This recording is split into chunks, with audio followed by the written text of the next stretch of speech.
that a trade war was brewing. Many American Indians who had lived on the land for centuries saw the French and British as a threat.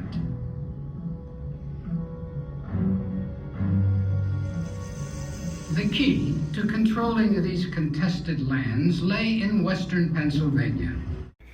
Exploring the American frontier has merch. Help support the cause today. Visit the Frontier's Spreadshirt shop and help the frontier grow, as buying the merchandise will help me make more videos and have a higher quality of content, because making content costs money. And we can explore more of the American frontier. Put your name and email in a video's comment section to be entered to win the National Parks Monopoly game, $50 value, free from Exploring the American Frontier. After we get about 25 contestants, I'll pull a name out of the hat and ship it all out to you, as well as some stickers. And if you want some sticker merchandise, go ahead and put your name in the comment. I'll send that to you in the mail. First 100 are for free, and after that, it's going to be $3.99 for a sticker.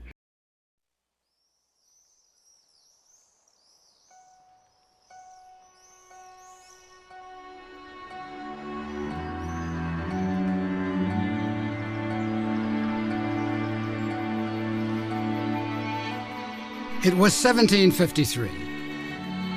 A 21-year-old George Washington led a group of riders through western Pennsylvania on the frontier of the growing British colonies. His mission was to intercept the French and inform them of interference on British land. Light right turn onto Washington Parkway. This has to be 4 miles. Alrighty, our friend Braxton just informed us the rundown here. I'll have to get some donation money for that too. I think I have some dollars in my thing there. But as we check out the entrance here, oh, Braille.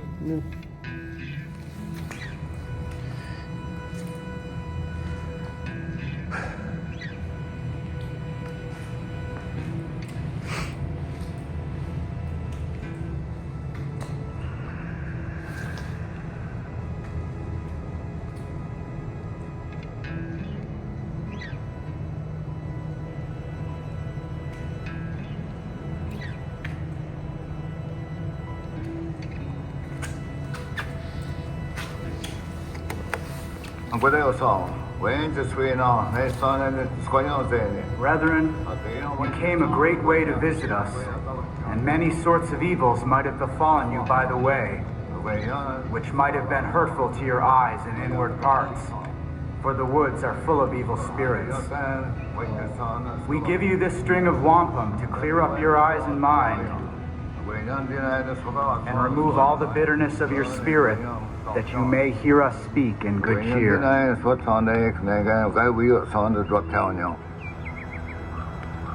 Journeying to this spot in 1754, you would have traveled through dense forests that contained many dangers. To help visitors overcome the physical and spiritual hardships they faced, American Indians performed a cleansing ritual known as At the Wood's Edge Ceremony.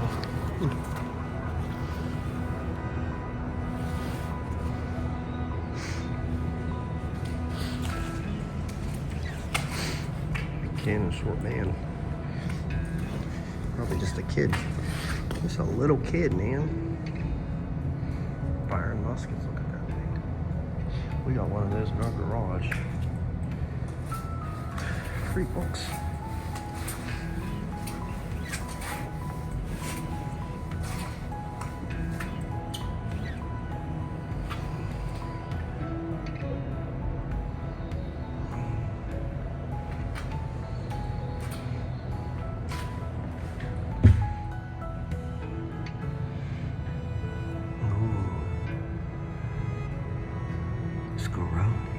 Is that Tana Cherison? Must be. It's pretty short, huh? Ooh, look at these guys.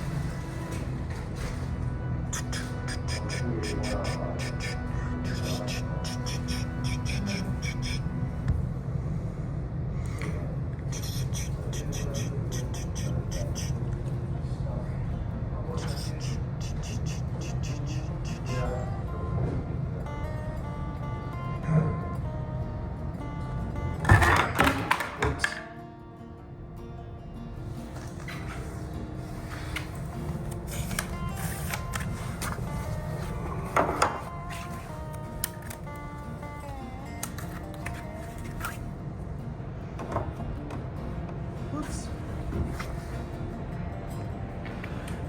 Big old coat. That's pretty nice. That's a nice painting, man.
Snowy day to be.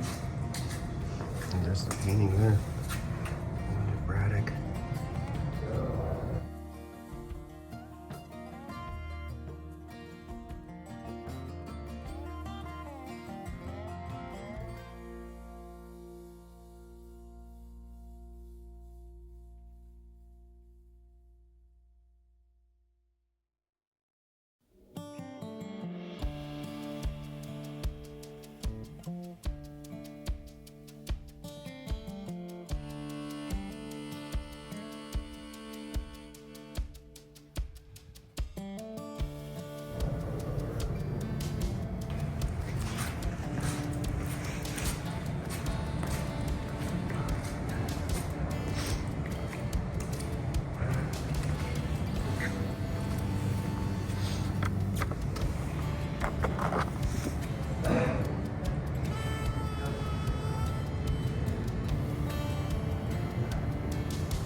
Quiconque tient ces rivières contrôlera. Whoever holds these rivers will control access to the western Les lands. Britanniques le revendiquent. The British claim it, but on what grounds? Nous, les Français, nous We, avons the French, have been traveling through here for decades. faisons du commerce avec Trading les with the Indiens. Indians and exploring where the British could never hope to go. We were here before them, and we will be here when they leave. Et nous serons ici quand ils partiront. In the 1750s, three great cultures collided on the ground where you now stand. The French were pushing south and west from Canada, while British settlers pressed in from the east, and the American Indians were caught in the middle. All laid claim to this land, and every group felt that they were in the right.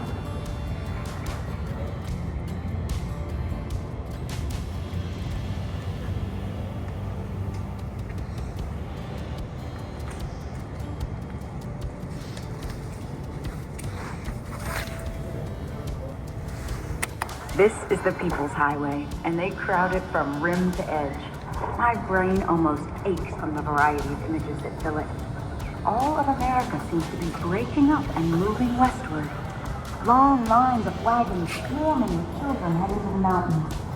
And going east, we come across vast droves of hogs, with at least 1,000 animals on their way to market. The herd is in excellent shape, and the horses almost seem to fly. Going so fast, we're barely able to keep our seats. Just a few hundred yards from here, traffic bustled along America's busiest road in the early 1800s. It was a key route west for settlers and a major route east for farmers and merchants. This was the first federally funded highway built by the United States government. It became the road that made America a nation.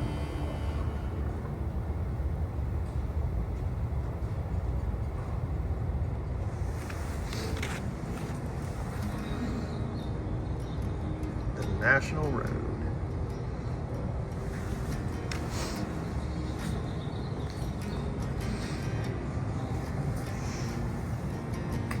I did not let the anniversary of the Fort Necessity battle pass without a grateful remembrance of our escape.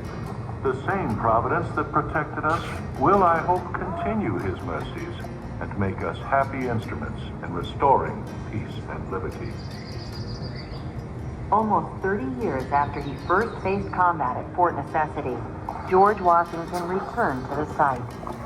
His experiences here and in the French and Indian War defined his life. Washington often revisited his own memories about what took place at Fort Necessity.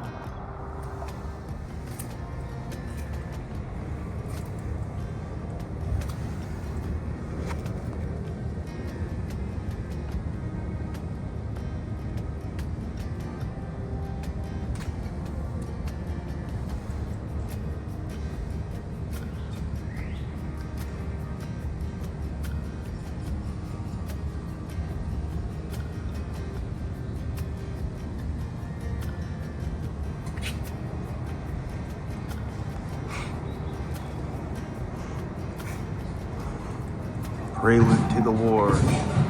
Daybreak, May 28, 1754. After slogging all night through a dense rain-soaked forest, George Washington, his Indian guides, and 33 fellow British colonial fighters arrived at a narrow Glen miles from Fort Necessity.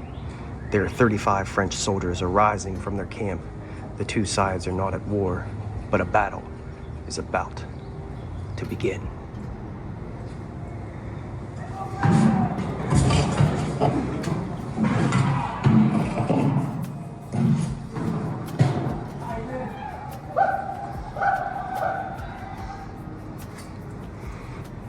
Jumonville, Glen.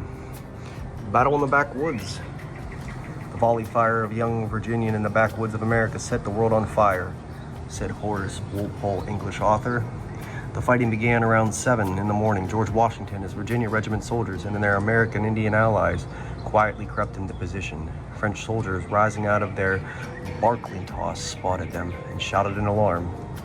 Shots rang out in an instant. No one knows who fired first. Washington's British colonials blasted 2 volleys at the French, who returned a few rounds before escaping to the far end of the ravine. English allies, Lieutenant Harrison and his warriors, circled around and sealed off the Glen, preventing the French retreat. When the smoke cleared, 13 French soldiers had died, including their leader, Ensign Colon de Jumonville. From the Virginia regiment, George Washington reported 1 dead and 3 wounded. None of the Indians who aided Washington were hurt. In all, the fighting lasted 15 minutes. In military terms, it was a little more than a skirmish, but it set into motion a chain of events that would change America and the world forever.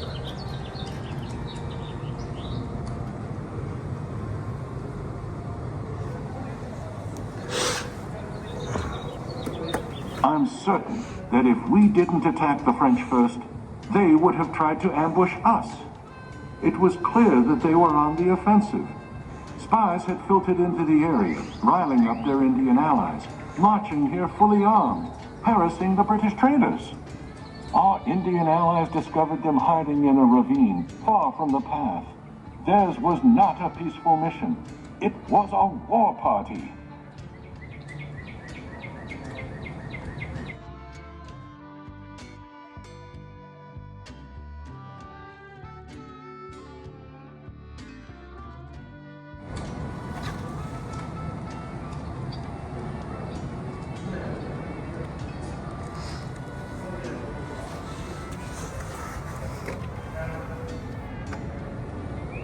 Right, Hadiaza, Ronki Einzachka. The French forced their way onto our land, bullying us to trade with them and forming alliances.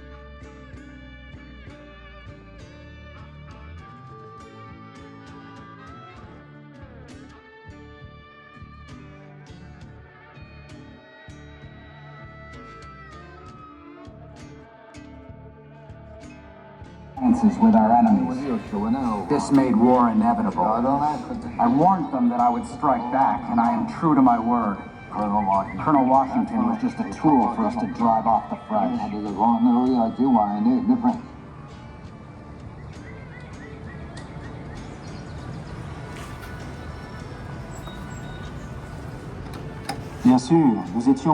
Of course we were on a diplomatic mission. Our job was to warn the British to leave, and we were carrying the papers to prove it.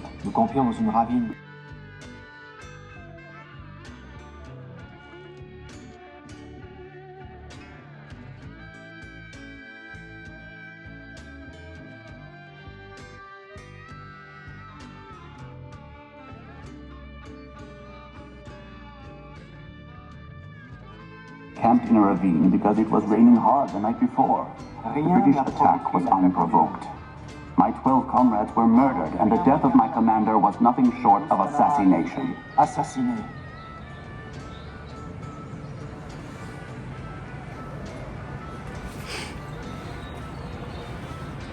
Cool little trinkets.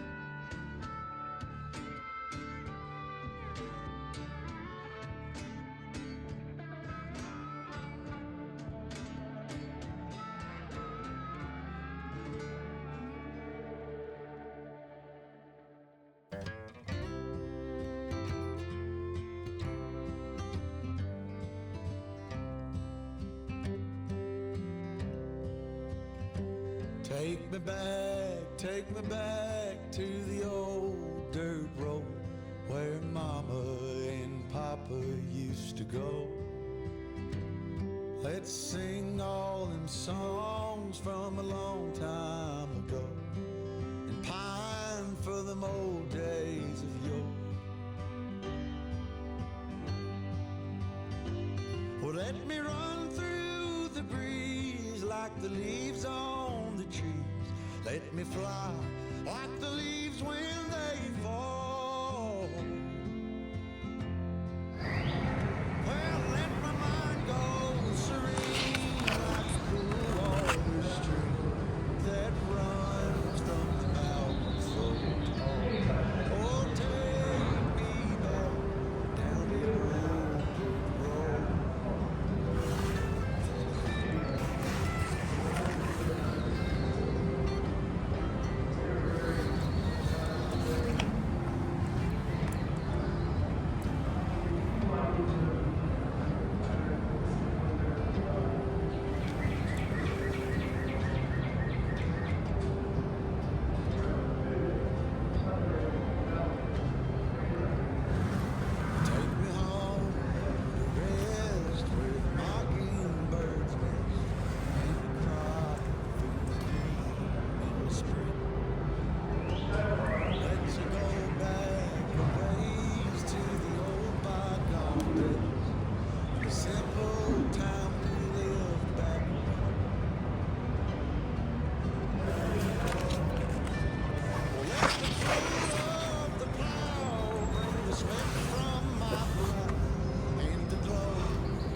No, that's wicked leeches. Ugh.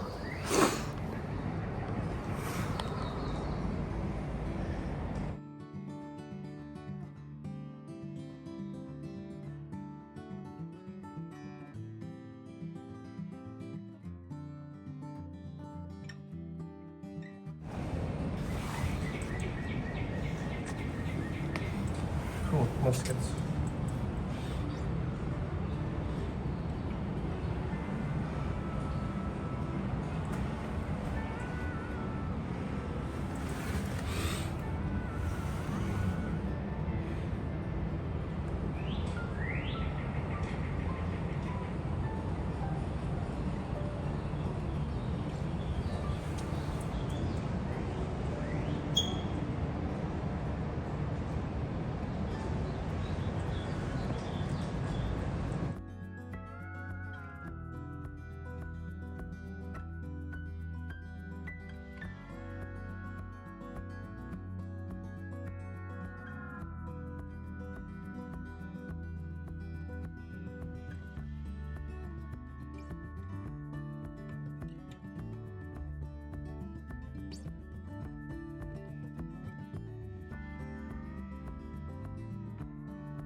Look at them shoes. That would just be not... I mean, those are gonna get soaked. Feet are gonna be all wet. Look at that. That is a crude weapon there. Getting lanced with that thing. Oh my God.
That weld on there. Huh. That's a... Holy moly, imagine. Look at this thing, this is cool.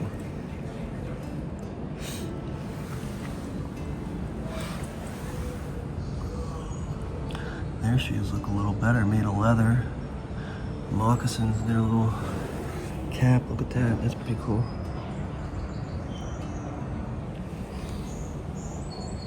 Shawnee, Seneca.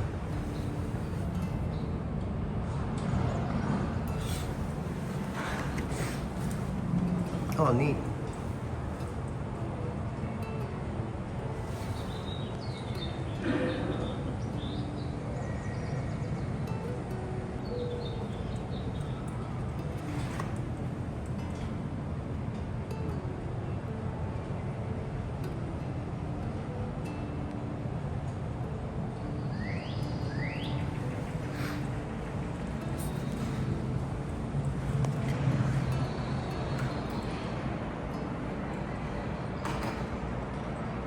On the morning of July 3rd, 1754, 22-year-old George Washington marched his troops out of their camp to await the advancing French and Indians.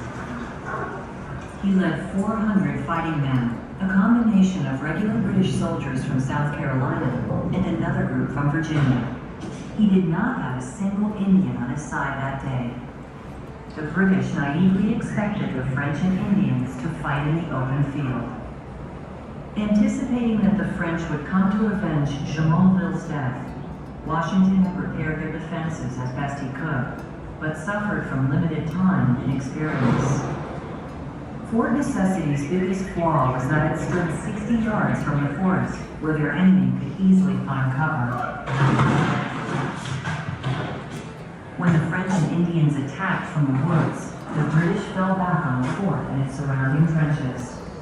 Exposed, 30 British were killed and another 70 wounded. A soaking rain fell all day. By nightfall, the British gunpowder was wet, leaving them defenseless and with little choice but to surrender.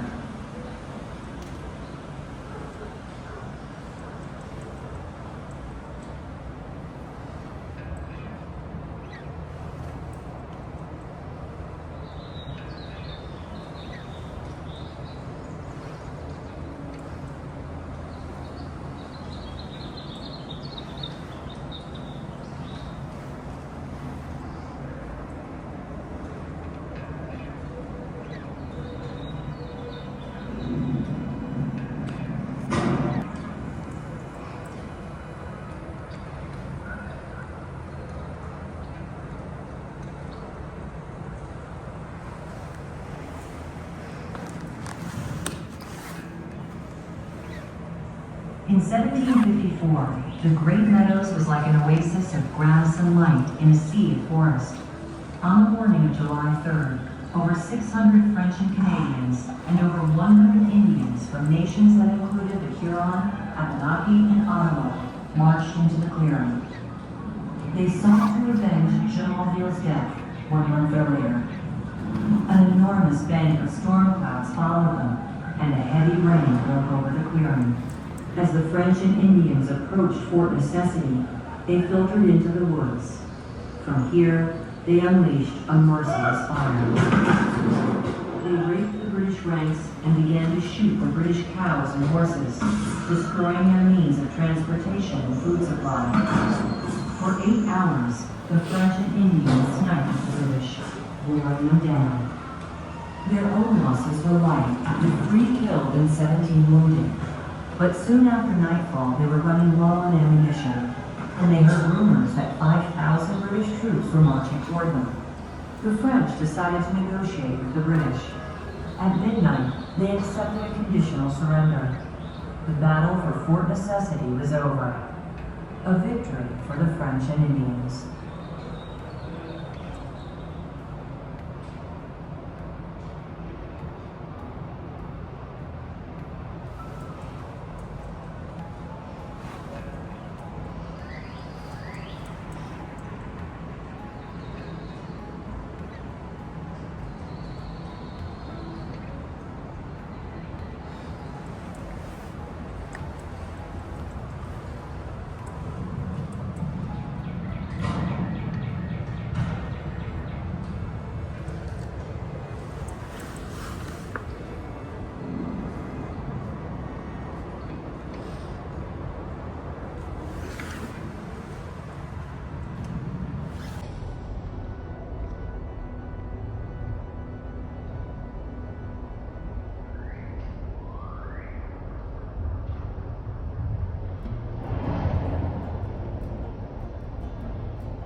in the next few minutes, set off a furious debate that continues to this day.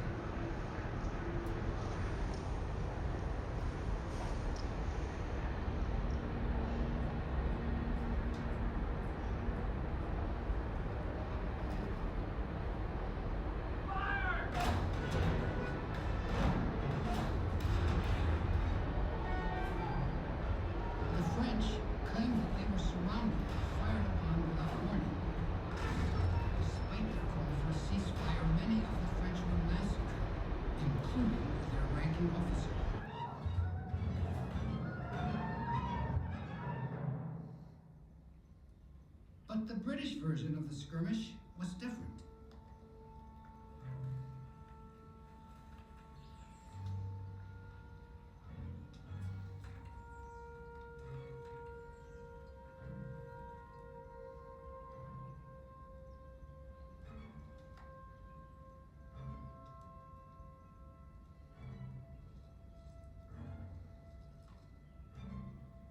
The British claimed that a Frenchman saw them coming and shouted an alarm, that the French fired first and the British only fought back in self-defense.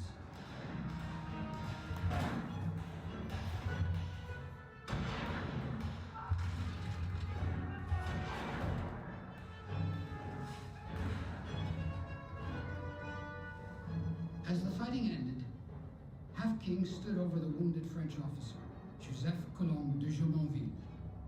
A tomahawk was in his hand.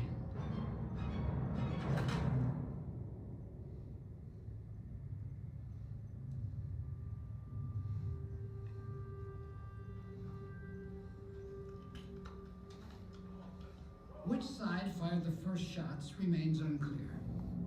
What is certain is that Jumonville's death would have far-reaching consequences.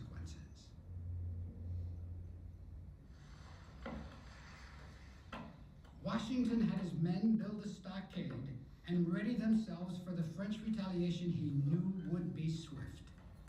He called it Fort Necessity. The French and Indian War had begun.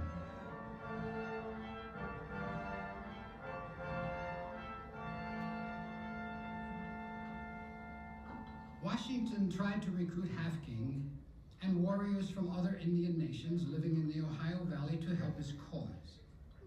But the American Indians were skeptical of this young leader and of the fort's defensibility. For now, they refused to take part in any further battles against the French.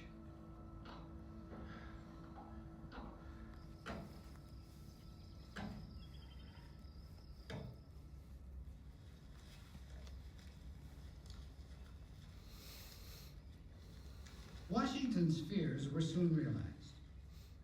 On July 3rd, 1754, he and 400 men were attacked by French forces led by Captain Louis Colon de Villiers, the brother of the slain Jumonville. It did not go well for the British.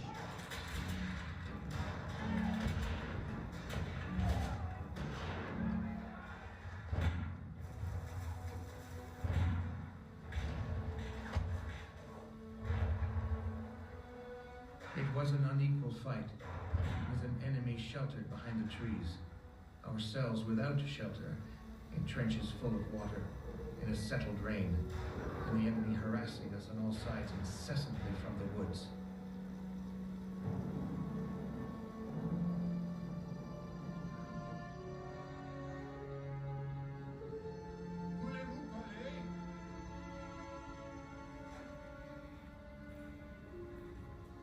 Sir, we've received a reply, a letter from the French. The French dictated terms for surrender. They promised that Washington and his men would not be taken prisoner if they left the area immediately. That much Washington understood. But the paper was wet, the ink smudged, and his translator's French was limited. What does it say? It was only much later that Washington understood that the document he signed announced his personal responsibility for the assassination of Ensign Jumonville.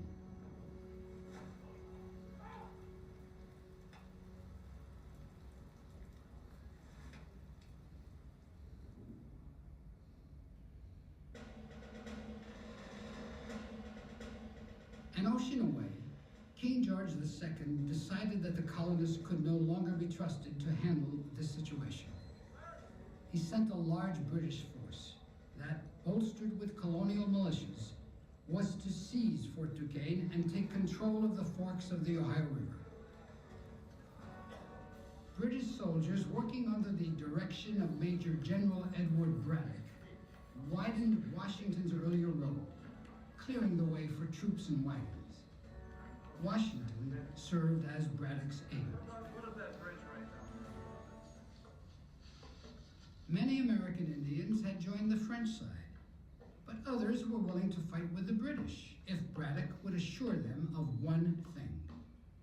Shingus, a Delaware chief, asked Braddock what he would do with the land after driving the French away. Braddock replied that it would belong to the English and that no savages should inherit the land. When Braddock's comments were reported to the nations of the Ohio Valley, many immediately joined the French.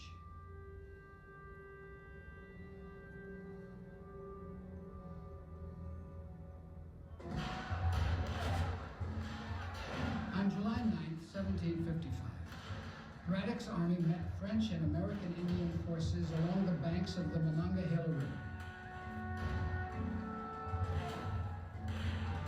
After several hours of intense fighting under a hot summer sun, Braddock was mortally wounded and his army in retreat.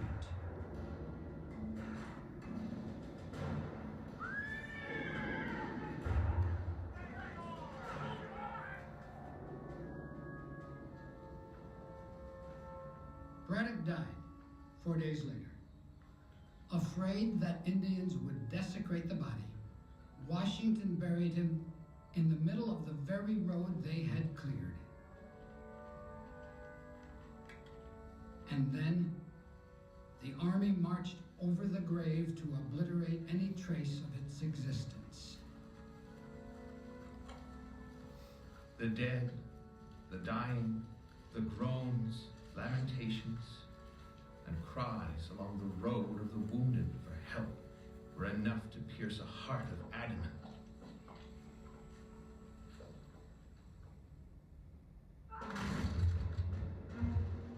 The French and Indian War in North America lasted 6 long and bitter years, expanding into a great global conflict. In 1760, Great Britain drove the French out of the colonial frontier, securing the empire's right to expand further westward. Before long, the growing British colonies rebelled against the sovereignty of the crown. George Washington led this army to victory in the War of Independence of the United States.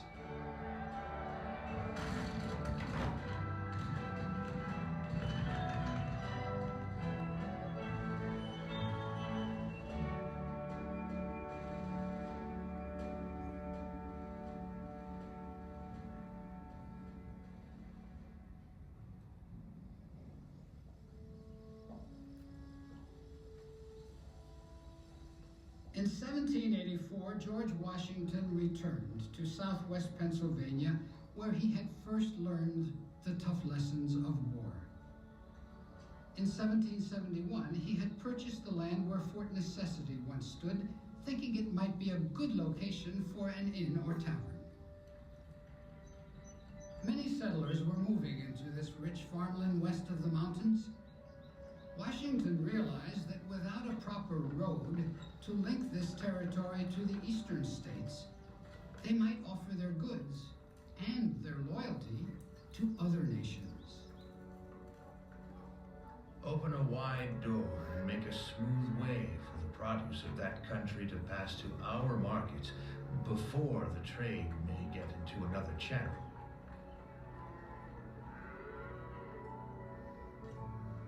To discuss the best route for a road through the mountains, he met with some of the local townspeople. 9 miles. Are we all in agreement? After considerable discussion, an impatient young man blurted out that it was plain enough that there was only one possible route. Shortest distance would be from here to there. While Washington wouldn't live long enough to see the road he dreamed of, that brash young man would one day help make it a reality. His name was Albert Gallatin, and he would become a powerful advocate for families living west of the Allegheny Mountains. In 1806, as Secretary of the Treasury under President Thomas Jefferson, Gallatin was essential in securing approval for the construction of the nation's first federally funded highway, which would run through Pennsylvania westwards all the way to Ohio. To save costs, the federal government wanted the road to be as direct as possible, but Pennsylvania state officials, with Gallatin's support, convinced Congress of the benefits of a road linking their communities of Uniontown, Jumonville, and Washington with the rest of the country east of the Appalachians.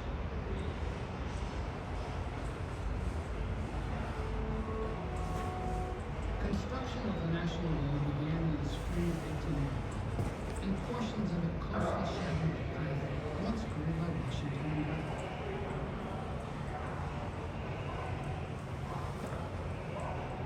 Before long, the National Road was an important route for travel and commerce. One early traveler was ecstatic in his praise. This great turnpike road is the salvation of those mountains or western counties, and more benefit to the human family than Congress have any knowledge. Building the road was expensive, but maintaining it even more so. The increasingly heavy traffic tore up the surface. To pay for the repairs, the state set up a series of buildings at regular intervals to collect tolls.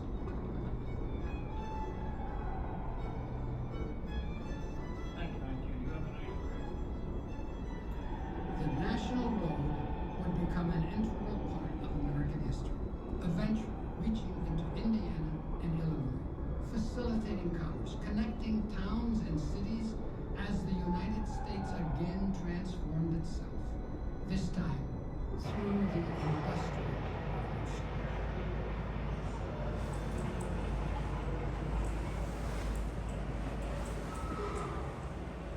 Interest in the National Road declined as railroad service connected the country faster, cheaper, and more comfortably than any wagon or stagecoach ever could. But in the 20th century, travelers rediscovered the historic National Road with a new mode of transportation. Portions of the historic National Road, still intact, were reworked as part of Route 4. Today, in the late 1700s, America's roads were little more than deeply rutted, muddy tracks. Traveling even a few miles could be an adventure, and as the country expanded west, the greatest barrier to settlement was the lack of decent routes through the Allegheny Mountain Range. Many, including George Washington, wanted to build a road through this rugged terrain. The way is plain, and the expense deserves not a thought. So great would be the prize. We should open a wide door and make a smooth way. But not everyone saw the advantage of such a road, and a debate raged over who should pay for it. Just like today, people in one region were reluctant to finance a venture that seemed to only benefit those in another. Even the founding fathers, such as James Monroe, debated whether it should be the states or the federal government that funded projects like the road. My idea is that Congress has an unlimited power to raise money, and that it has power to spend on common defense and on issues of national, but not local benefit. In 1806, Secretary of the Treasury Albert Gallatin crafted a deal that didn't settle the debate, but at least offered a compromise. Under Gallatin's plan, the federal government would pay for the road, not with taxes, however, but from the proceeds of land sales in Ohio. The nation must devote its financial resources to cement the bonds of the Union. Starting in Cumberland, Maryland, in 1811, crews began to carve out and lay down America's first federally funded road. By 1818, they reached Wheeling, on the banks of the Ohio River, at a cost of $13,000 per mile. Some, such as Thomas Jefferson, wanted the road, but voiced a familiar concern that it could become a pork barrel project. I view it as a source of boundless patronage, a bottomless abyss of public money. It will be the scene of eternal scramble among the members of Congress who can get the most money wasted in their state. But to Henry Clay and many other advocates, the national road might pass through just a few states, but it would benefit the entire country. The most stupid are sensible of the benefit of a good road. We should look at the whole system when we contemplate a nation. The decision involves the future destiny of this growing country. The road pushed on into Ohio, Indiana, and Illinois. Covering over 500 miles, it cost just under $8 million. As construction and maintenance costs mounted, the debate over local versus federal responsibility flared up again. President Andrew Jackson was firmly in favor of handing the road over to the states. Government's true strength consists in leaving individuals and states as much as possible to themselves. The destruction of our state government's control over local concerns would lead directly to despotism. But many of the states didn't want to take on the financial burden. Gradually, the federal government turned the road over to the states, and to pay for its upkeep, they built toll houses. By 1840, the road bustled with activity. More than 200,000 people traveled the national road each year in its heyday, with thousands of wagons passing along every day. The national road was the artery through which the lifeblood of America flowed. It was the first road that America built, and it became the road that made America.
Can't ask for better service. Straight from the owner's hands. You know the saying, water the horses and brandy the gentleman. A gentleman? Next thing, he'll be getting his own bed for the night. You can each have your own bed, you just have to share it with 2 or 3 others. End of the day, and she's still full of vinegar. All I care is that you don't bunk me up with someone who kicks. Last night at the Fairview, I thought I was sleeping next to a mule, one feller packed such a wallop. That could have been the bed bugs, tenderizing the flesh before they ate you. Any bed bugs you bring into my tavern, you better take with you when you leave. I thought about sleeping on the floor. No harder than the bed anyway, and about as soft as their biscuits.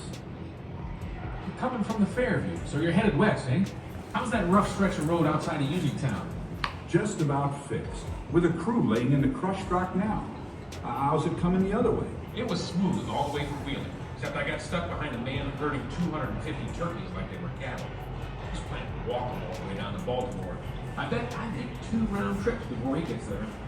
It's a lot easier moving banknotes and loans than lockdowns. How'd you hear about tolls along the way? They're gonna raise them again. What? I'm already paying 12 cents to get my stagecoach through. That's highway robbery, if you ask me. Someone's gotta pay to fix up.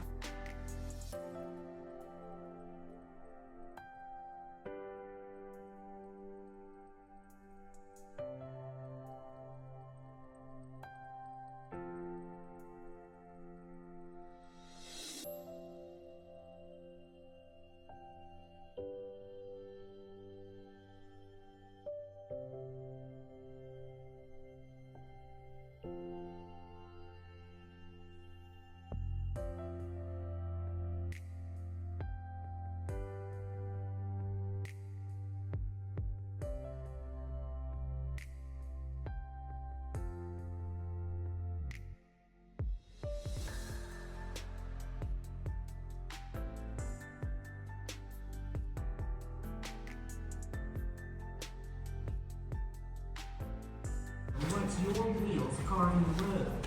Should it be me? All I'm saying is that I'm just trying to make a living. And the government's always angling to take a piece of it, aren't they? You got that right. You can't imagine how much it costs to feed and water the horses, keep the coach in good shape, and spend the night in such a fine establishment as this. 25 cents is a bargain.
Well, guys, that's Fort Necessity, and of course it was built out of necessity because the French were coming.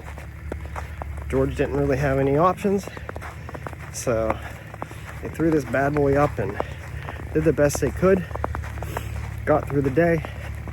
It's not about who wins the battle, but about who wins the war.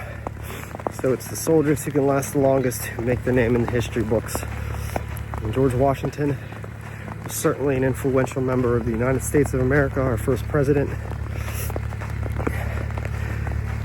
Probably a 6-foot BA brother, because he did some cool stuff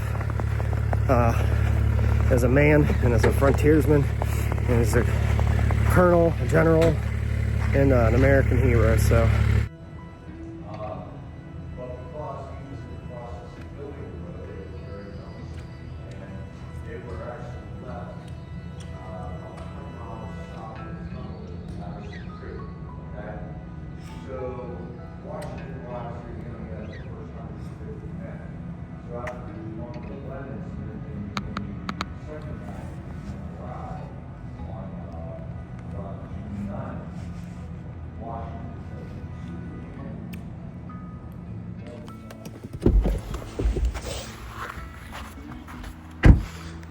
after Fort Necessity on a snowy winter February day, the day after Valentine's Day, we end up here, the road to disaster, right?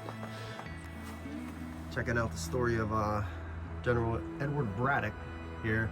On the 25th of 1755, the largest army assembled in North America came up to that time past this spot. Impressive, they are a big army too. British Major General Edward Braddock led the first 1,400 soldiers of his 2,400-man army along the 12-foot wide road, very narrow. Lieutenant Colonel Thomas Dunbar lagged behind 1,000 men and army supplies. Braddock's goal of expelling the French from Fort Duquesne, present-day Pittsburgh, was thwarted when his advanced troops collided with a force of French and Indians. On July 14th, what remained of that once proud British army hobbled past this point, retreating from their disastrous defeat at the Battle of Monongahela. Today, trails lead to the remnants of Braddock's Road, where the British army marched towards battle, returned in defeat, and buried its fallen leader. So, they didn't want his body desecrated, so they buried him in the middle of the road. And they moved it. So April 1754, Lieutenant Colonel George Washington marches northwest from Alexandria, Virginia to the frontier with 132 Virginia militia under orders from Lieutenant Governor Robert Dinwiddie. Washington's mission was to occupy and defend the upper Ohio Valley against the French force advancing south from Canada. Ensign Joseph Colon de Jumonville and 31 French troops skirmished with 40 Virginia militia under Washington and about 12 Indians. 10 French are killed, including Jumonville, and 21 are captured, including 1 wounded. 1 man escapes and reports the attack becoming as the Jumonville affair. That happened on May 28, 1754. A couple months later, on July 3rd, about 600 French and 100 Indians under Captain Louis Colon de Vieres, Jumonville's brother, surround Washington's command of almost 400 British at Fort Necessity. After a day of fighting, the British surrender and are allowed to march away. The French burned Fort Necessity on July 4th. Then in 1755, Major General Edward Braddock leads about 2,400 British troops, including 400 colonial militia from Alexandria, Virginia, to expel the French from Fort Duquesne. His troops improved Washington's road of 1754 and extended to the Monongahela River near present-day Pittsburgh.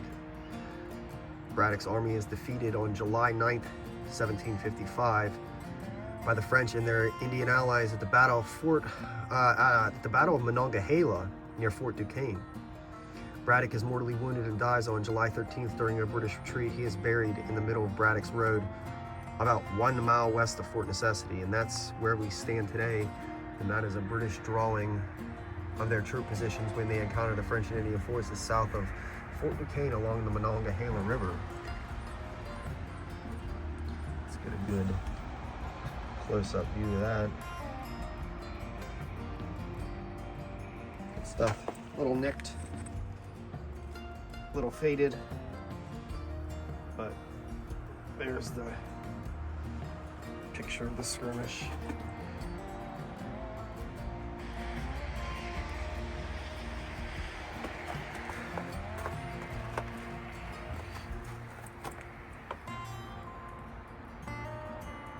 After Washington's surrender at Fort Necessity, General Edward Braddock and British troops were sent to secure the Ohio River Valley. Braddock fought and was mortally wounded on July 9, 1755, in an attempt to recover Fort Duquesne from the French. The British troops retreated and made their way back to the Great Meadows, known today as Fort Necessity. Braddock died on July 13, 1755, and was buried in the road. To prevent desecration of his body, George Washington presided over his funeral. In 1804, a body believed to be that of the general was found in the middle of Braddock's road, exhumed and reburied upon the hill where we stand today. In 1913, a marble monument was erected on the site of the burial. Now, if you go right down the gravel path, you will find the original burial site. And that is down this way today. Whoops, that's why, because the snow has fallen. As you just see, we are not going to be going down that path. We will go now over here, hop the fence, and sometimes in history, you gotta break the rules. Limbo champion of the world.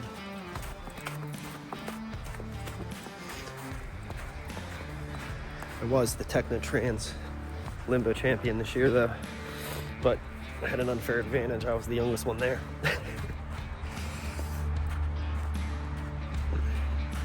Steps are closed because they can't maintenance them, and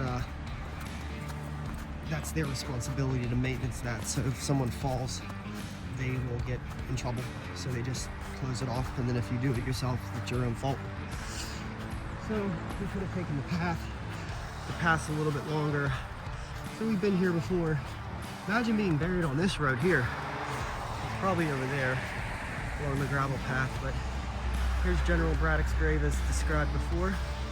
I'm just gonna take a minute to soak it up.